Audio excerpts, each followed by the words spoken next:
Psicologia Falada apresenta. De B.F. Skinner. Ciência e Comportamento Humano.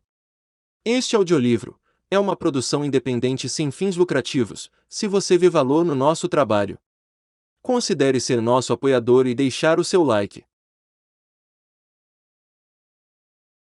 Para uma melhor experiência de leitura, tenha o texto em mãos e utilize os seus fones de ouvido. Boa leitura!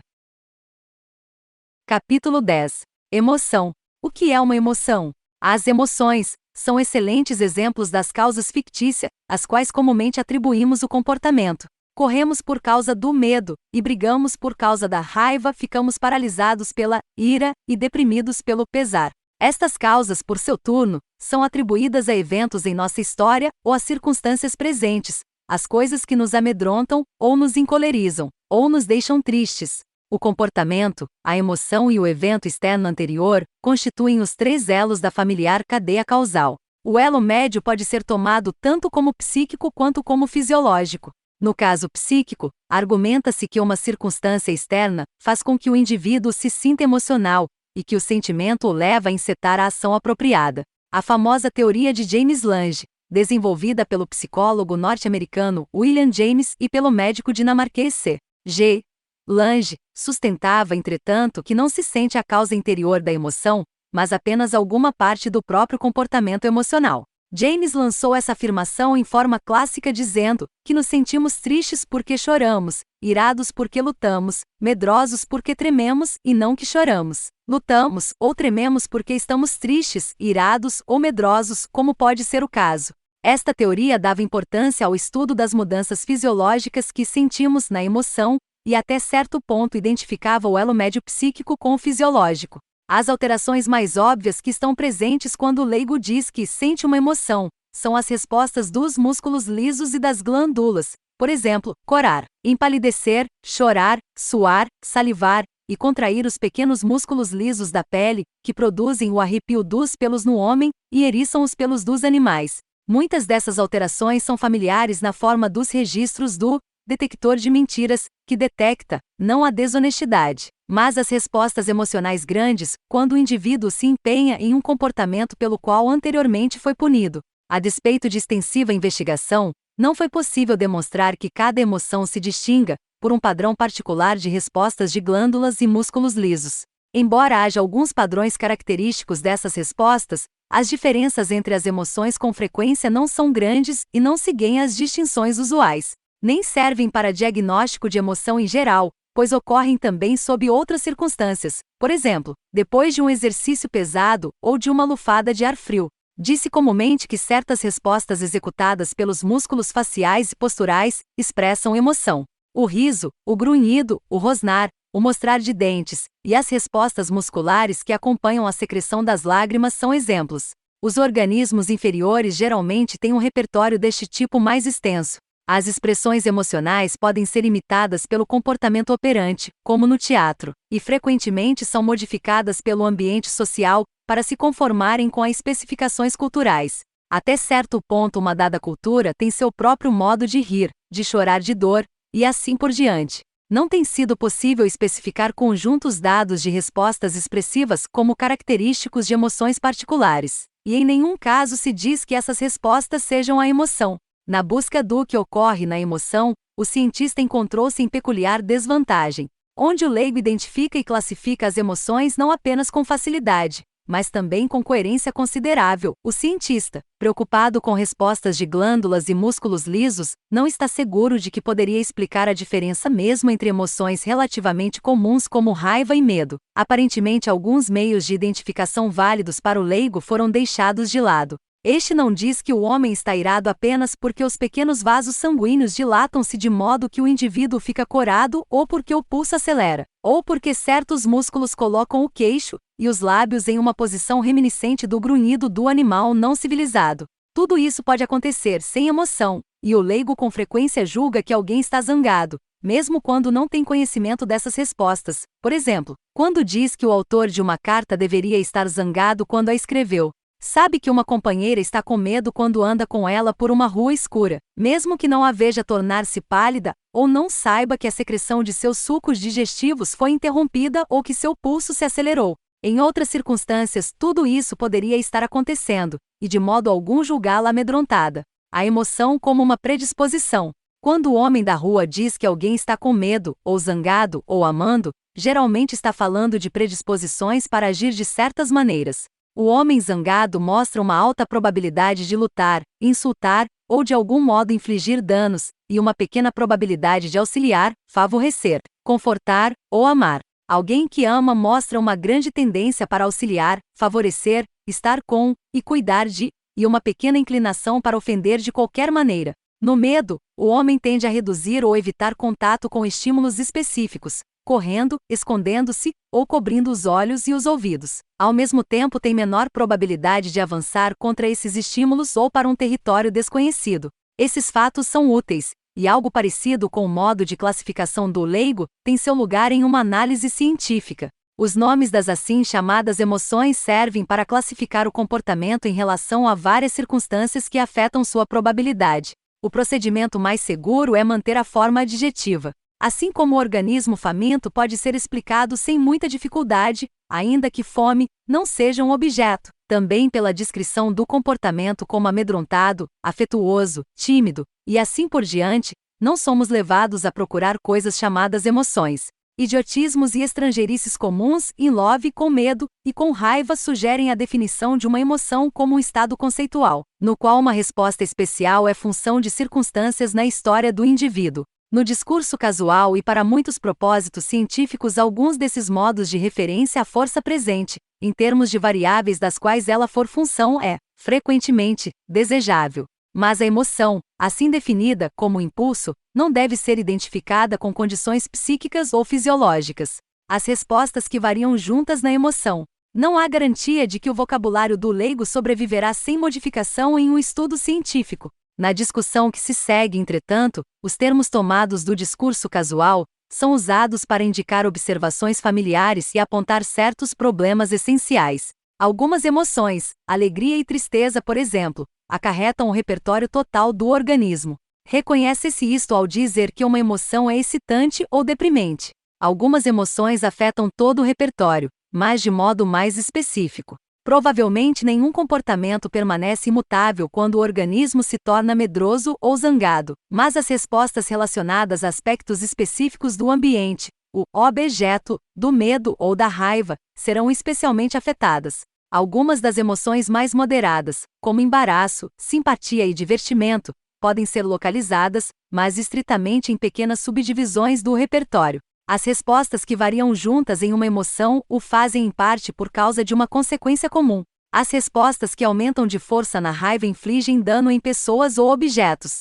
Este processo muitas vezes é biologicamente útil quando o organismo compete com outros organismos ou luta com o mundo inanimado. Assim, o agrupamento das respostas que definem a raiva depende em parte do condicionamento. O comportamento que inflige dano é reforçado durante a cólera, e subsequentemente será controlado pelas condições que controlam a raiva. Assim como o alimento é reforçador para o organismo faminto, também o dano infligido em outro é reforçador para quem está zangado. Assim como o faminto exclama boa, quando recebe alimento, também o colérico exclama boa, quando seu oponente for de algum modo ferido. Entretanto, parte do comportamento acarretado por uma emoção é aparentemente incondicionado, e neste caso o agrupamento deve ser explicado em termos de consequências evolutivas.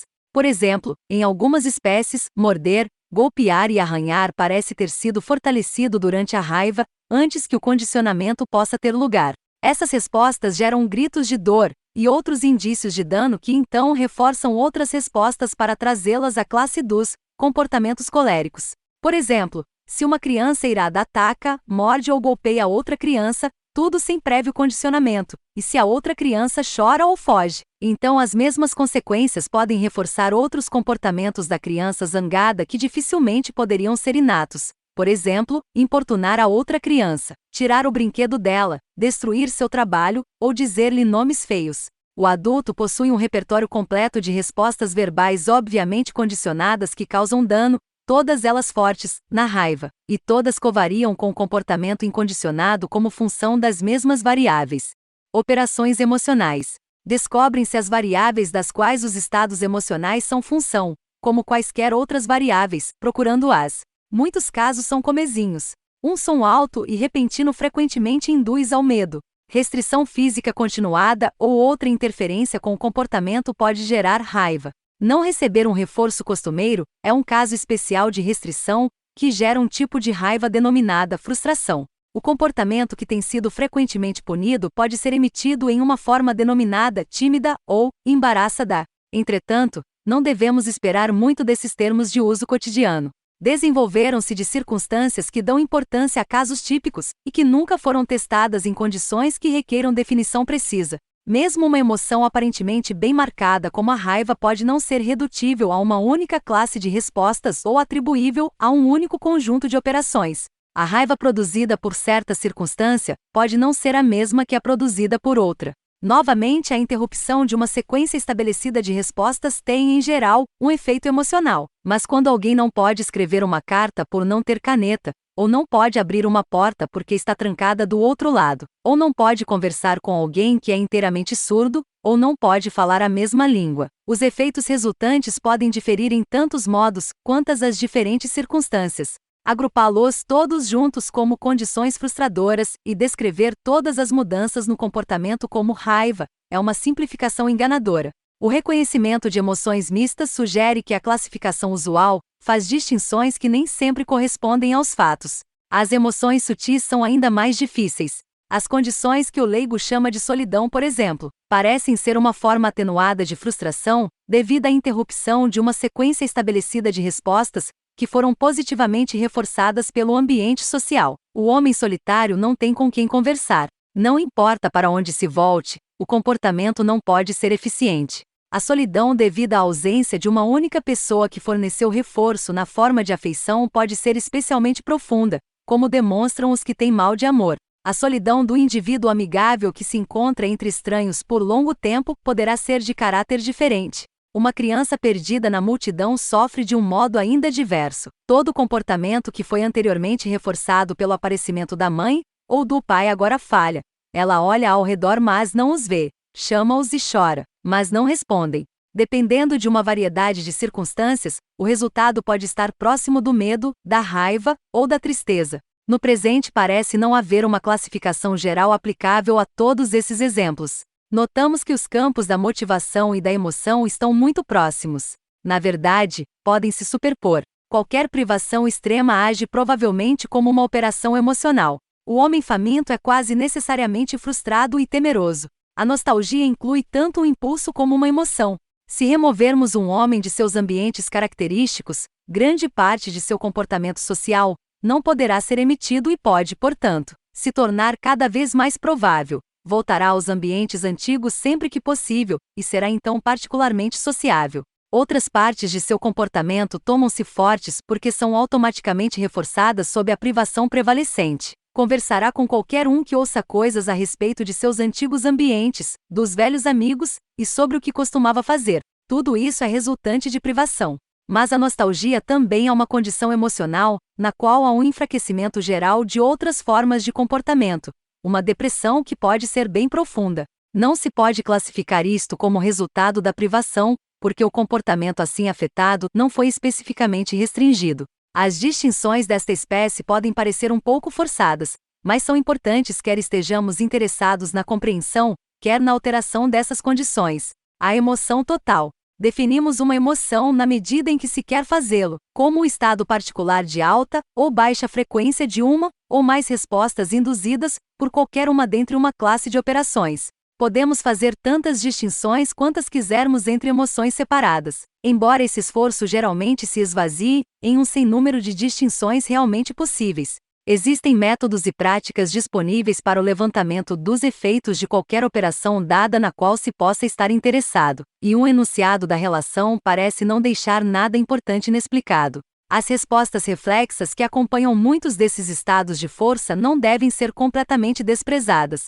Podem não nos ajudar a refinar as distinções, mas adicionam pormenores característicos ao quadro final do efeito de uma dada circunstância emocional. Ao descrever o fato de que críticas a seu trabalho enfurecem o empregado, podemos dizer, por exemplo, 1. Que ele fica vermelho, que as palmas de suas mãos transpiram, e se os dados forem observáveis, que para de digerir o almoço. 2. que sua face assume uma expressão característica de raiva, e 3, que tende a bater portas, a maltratar o gato, a falar secamente com os companheiros de trabalho, a brigar, e a assistir a brigas de má ou lutas de boxe com interesse especial. O comportamento operante em 3 parece acontecer em conjunto via uma consequência comum. Alguém ou alguma coisa fica prejudicado. A emoção total, se isso tiver qualquer importância, é o efeito total que a crítica ao trabalho teve sobre o comportamento. As assim chamadas fobias fornecem exemplos extremos. As fobias geralmente são denominadas de acordo com as circunstâncias que originam a condição emocional. Na claustrofobia, por exemplo, uma mudança possivelmente violenta no comportamento é o resultado do confinamento do organismo a um pequeno espaço. Na agorafobia, um efeito semelhante segue-se à colocação do organismo em um espaço amplo, aberto. Muitas fobias são geradas por circunstâncias mais específicas. Um homem de comportamento normal, em outras condições, pode revelar excessivo medo de pássaros mortos, por exemplo. Como descreveríamos esta última emoção? Provavelmente poderíamos mostrar que a visão inesperada de um pássaro morto elicia respostas reflexas consideráveis, palidez, suor, mudança nas pulsações, e assim por diante, assim como várias expressões executadas pela musculatura da face e do corpo.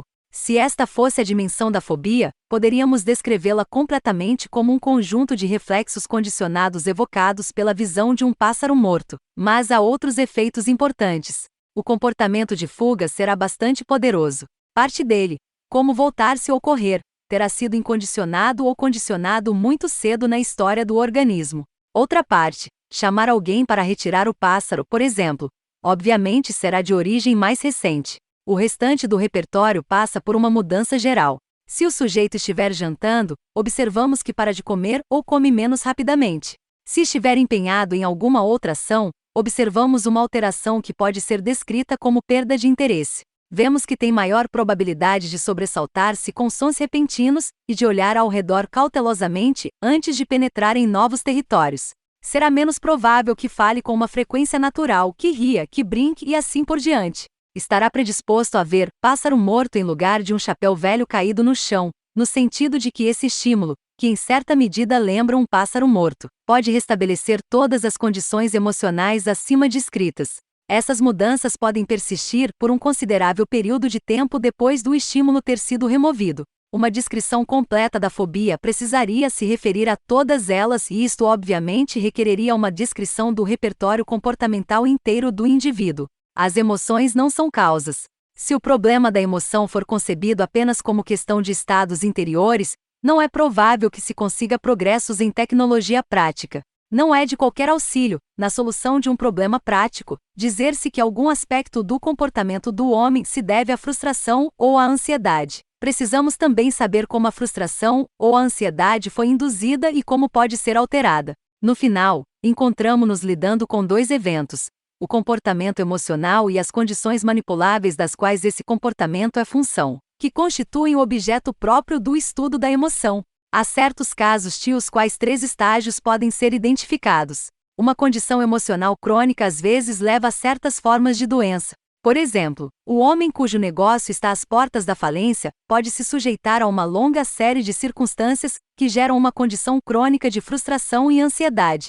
Parte da emoção total pode constituir-se de respostas reflexas no trato alimentar, em resultado dos quais o homem pode vir a se tornar fisicamente doente. Úlceras, por exemplo.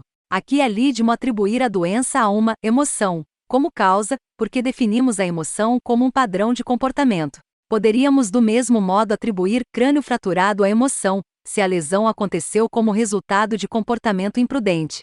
Um homem não negligencia seus negócios por causa da ansiedade ou da tristeza. Tal afirmação é, na melhor das hipóteses, meramente um modo de classificar um tipo particular de negligência. A única causa válida é a condição externa da qual se demonstra que o comportamento de negligenciar, como parte de um padrão emocional conhecido como ansiedade ou tristeza, é uma função. Negligência semelhante, que poderia ser atribuída a um caso amoroso preocupante, poderia não ser devido a uma emoção especial. Simplesmente seria o efeito de um conjunto de circunstâncias diferentes. Para remediar o comportamento negligente em ambos os casos, devemos atacar as circunstâncias externas que são por ele responsáveis. Não se confunda emoção com um estado hipotético com o comportamento observado durante uma emoção. Não se confunda com a fome nada além do comer. O homem encolerizado, como o homem faminto, mostra uma disposição para agir de certa maneira. Pode nunca chegar a agir daquela maneira, mas, não obstante, podemos lidar com a probabilidade de que o fará. Assim como inferimos de uma história de privação que um homem provavelmente está faminto mesmo que seja incapaz de comer, também inferimos que provavelmente está zangado, mostrando que geralmente se comporta de um modo zangado em ocasiões semelhantes. Da mesma maneira que inferimos que o homem está faminto através de sua preocupação com cenas de comida, também inferimos que está zangado por causa das respostas relativamente supérfluas que covariam nessa emoção. Em nenhum desses casos o sujeito precisa emitir o comportamento final importante para o qual está predisposto. O leigo faz uma distinção suplementar entre uma emoção e uma predisposição para a emoção. Fala da última como disposição quando o estado é temporário. Fulano está com boa disposição, e como um temperamento quando é de longa duração, tem um temperamento mesquinho. Disposições e temperamentos representam uma espécie de probabilidade de segunda ordem, a probabilidade de que uma dada circunstância originará a probabilidade de uma dada resposta. O uso prático da emoção. O comportamento emocional e as condições que o geram são mais facilmente examinados quando postos em uso prático. Às vezes queremos eliciar os reflexos que comumente ocorrem na emoção. Os reflexos, como vimos, não podem ser executados segundo a demanda como comportamento voluntário. O poeta que exclama, ó, chorai por Adonais, não espera que o leitor realmente responda dessa maneira, segundo o pedido. Não há relação interpessoal que permita a uma pessoa evocar comportamento emocional em outra de acordo com essa fórmula. A única possibilidade é usar um estímulo eliciador, seja condicionado ou incondicionado. O dramalhão, como já notamos, é um trabalho literário destinado a induzir a secreção de lágrimas. Outros repertórios verbais destinam-se a evocar o riso. O uso de estímulos condicionados para eliciar respostas emocionais dessa maneira tem grande importância prática para os atores profissionais. Quando queremos eliminar respostas desse tipo, adotamos procedimentos apropriados ao reflexo condicionado. Quando controlamos a tendência de um comportamento de rir em uma ocasião solene, desviando sua atenção do evento divertido, simplesmente removemos os estímulos para o riso. Quando conseguimos o mesmo efeito através de pontapés nas canelas, simplesmente apresentamos estímulos para uma resposta incompatível. Também se faz uso prático de certas drogas que induzem ou eliminam reações emocionais. Por exemplo, nos serviços militares, uma droga que reduz as respostas características de ansiedade ou medo obviamente é de grande valor sob condições da batalha. Com frequência também é desejável alterar predisposições emocionais. Em uma conversa para encorajar, o técnico de uma equipe pode tirar vantagem do fato de que os jogadores se empenham com mais agressividade contra seus oponentes se estiverem zangados. O hábil interrogador pode usar o mesmo procedimento para levar uma testemunha a emitir respostas verbais que de outra forma poderiam ser contidas. Soldados e populações civis são levados à ação agressiva com histórias de atrocidades, lembranças de injúrias presentes ou passadas e assim por diante. Desde que as histórias individuais estão aqui implicadas, devem ser encontradas as operações científicas, não em uma análise teórica, mas no estudo de cada caso à medida que surge uma compreensão clara do que está sendo feito. Contudo, pode tornar mais eficazes essas práticas. Uma predisposição emocional particularmente importante é aquela na qual o indivíduo favorece uma determinada pessoa, grupo ou estado de coisas. É difícil definir as consequências particulares do comportamento favorável, mas um efeito razoavelmente específico muitas vezes pode ser descoberto. O político pode promover comícios políticos, beijar crianças, publicar pormenores autobiográficos favoráveis e assim por diante, apenas para reforçar uma resposta bem específica da parte do eleitorado, colocar um sinal no quadrinho da cédula ao lado de seu nome. O autor ou dramaturgo gera respostas favoráveis para suas personagens descrevendo-as em situações que reforçam esse comportamento ou que contra-atacam um comportamento oposto, desfavorável, e deste modo aumenta as probabilidades de que seu livro ou peça tenha êxito. Mas o comportamento em pauta pode ser nada mais que a compra de livros ou ingressos ou a divulgação de artigos favoráveis. Aqui parte do efeito é o reforço, mas podemos distinguir uma espécie de operação que deve ser classificada como emocional. O anunciante interessado em gerar boa vontade para seu produto emprega os mesmos procedimentos, sendo o comportamento específico em foco à venda do produto.